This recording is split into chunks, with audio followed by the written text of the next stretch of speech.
tardes. El caso es una sentencia de la Corte Interamericana de Derechos Humanos, el cual vamos a analizar el día de hoy. Es sobre el caso de la sentencia sobre el caso de Fleury y otros versus Haití. El caso es una sentencia que se emite la Corte Interamericana de Derechos Humanos, donde vamos a encontrar la historia procesal de un reclamo por violaciones de derechos humanos en perjuicio de una persona, en este caso el señor Lisias Fleury, y que va a culminar con una decisión judicial que tiene un valor jurídico internacional incuestionable. Recordemos que todas las sentencias que emite la Corte Interamericana de Derechos Humanos son vinculantes para los Estados americanos, pues el Perú, por ser parte de este grupo de países, no es ajeno a las decisiones del máximo tribunal en materia de derechos humanos. Bien, comenzamos.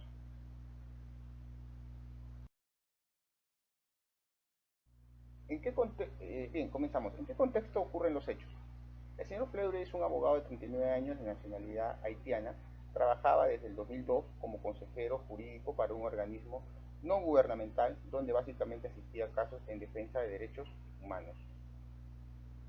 En ese contexto, el 24 de junio del 2002, es detenido arbitrariamente sin una orden judicial.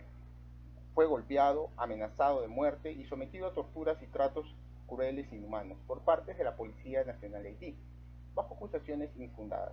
Se sospecha que fue atribuido a una venganza, dado que el señor Fleury era un abogado que defendía a personas perseguidas políticamente, lo que era blanco de intimidaciones por su labor profesional. Tras su liberación, el Estado no investigó adecuadamente los hechos ni hubo sanción para los responsables.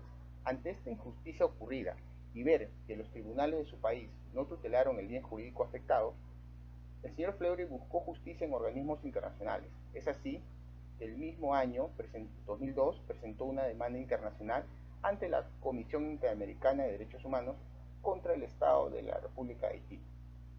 Recordemos que la Comisión Interamericana de Derechos Humanos, con sede en Washington, Estados Unidos, es el primer filtro que evalúa si el caso amerita ser llevado a la Corte Interamericana de Derechos Humanos, con sede en San José, Costa Rica. Y tras analizar que efectivamente hubo violación de derechos humanos, la Comisión Interamericana de Derechos Humanos decide enviar el caso a la Corte Interamericana de Derechos Humanos en el año 2009, donde finalmente en el año 2011 se dicta sentencia declarando responsabilidad internacional al Estado de Haití por violar múltiples derechos consagrados en la Convención Americana sobre Derechos Humanos, como derecho a la libertad personal, derecho a la integridad personal, derecho a la libertad de asociación, derecho de circulación y residencia, entre otros. Asimismo, la Corte Interamericana de Derechos Humanos ordenó al Estado de Haití adoptar medidas de reparación y de no repetición, como por ejemplo, establecer programas de formación obligatoria para la policía sobre derechos humanos, uso proporcional de la fuerza, trato adecuado de detenidos y procedimientos de investigación adecuados, así como garantizar reparaciones integrales a las víctimas. En conclusión, el fallo es significativo. ¿Por qué? Porque refuerza las obligaciones del Estado de proteger a defensores de derechos humanos frente a abusos perpetrados por agentes estatales o no estatales. Explica la posición de garante del Estado frente a personas privadas de libertad. Destaca la obligación de investigar, sancionar y reparar violaciones graves de derechos humanos. Así también destaca la obligación de, asimismo, podemos hacer una crítica, ¿no? Básicamente por el plazo que me parece que fue de 9 años que demoró este caso. Y bueno, este caso primero se presenta como petición ante la comisión en el año 2002 y tenemos una sentencia por la Corte en el año 2011.